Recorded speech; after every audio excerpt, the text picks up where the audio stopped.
Bon, apparemment, dans les coulisses, le robot que vous voyez là, Tesla Optimus, a fait beaucoup de progrès. Ça, c'est pour montrer comment il s'est amélioré en un peu plus de 2 ans. Mais il y a un investisseur qui est allé voir la toute dernière version, donc que personne n'a encore jamais vu, et ce qu'il raconte dessus est assez dithyrambique. Je vous mets l'extrait. 2 Sundays ago, I went to Tesla with Elon and I went and visited the Optimus lab. There were a large number of people working on a Sunday at 10 a.m. Yeah. And I saw Optimus 3. Donc lui, c'est Jason Kalakalis, c'est un investisseur qui a réussi et qui gère un portefeuille de plusieurs centaines de millions de dollars. Et il nous dit qu'il a vu la dernière version Optimus 3. I can tell you now, nobody will remember that Tesla ever made a car. They will only remember the Optimus. Donc je peux vous le dire maintenant, personne va se souvenir que Elon Musk a fait des voitures.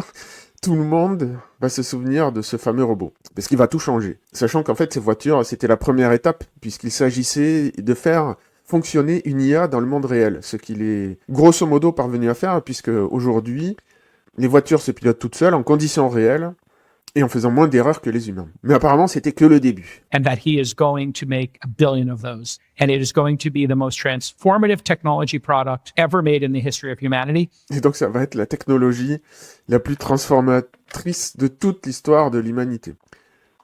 Alors, c'est une vidéo générée par l'IA, hein, là, ce que je vous montre là, mais c'est pour me montrer un peu le potentiel de cette technologie.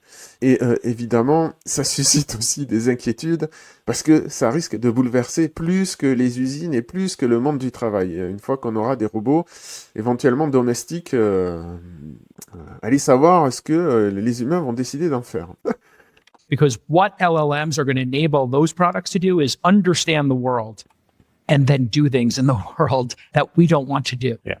I believe it'll be a 1-to-1 ratio of humans to Optimus, and I think he's already won. But Donc là, il dit, je pense qu'il y aura un robot par personne sur la planète qui feront les tâches qu'on n'a pas envie de faire. Et je pense que Elon Musk a déjà gagné, parce qu'il a beaucoup d'avance. Et il en prend toujours plus. Bon, ceci dit, moi je tempère un peu parce qu'il dit les LLM vont permettre à ces robots d'interagir dans le monde. Les LLM, oui, mais ils ont beaucoup de limites. Hein. C'est le paradoxe de Moravec. Ils sont plus intelligents que nous dans certains domaines, mais beaucoup plus stupides que nous dans d'autres domaines. Donc on verra ce que ça donnera. Mais c'est sûr que les IA ne sont que le début. Quand les robots vont arriver, ça va changer énormément de choses. Et ça va aller très très vite. Parce que vous comprenez bien que ces robots, la première tâche qu'on va leur donner à faire, c'est de fabriquer les robots de la génération d'après. Donc une fois qu'il y en aura un qui sera opérationnel, ça va être exponentiel. Donc préparez-vous et abonnez-vous à ma chaîne pour suivre tout ça.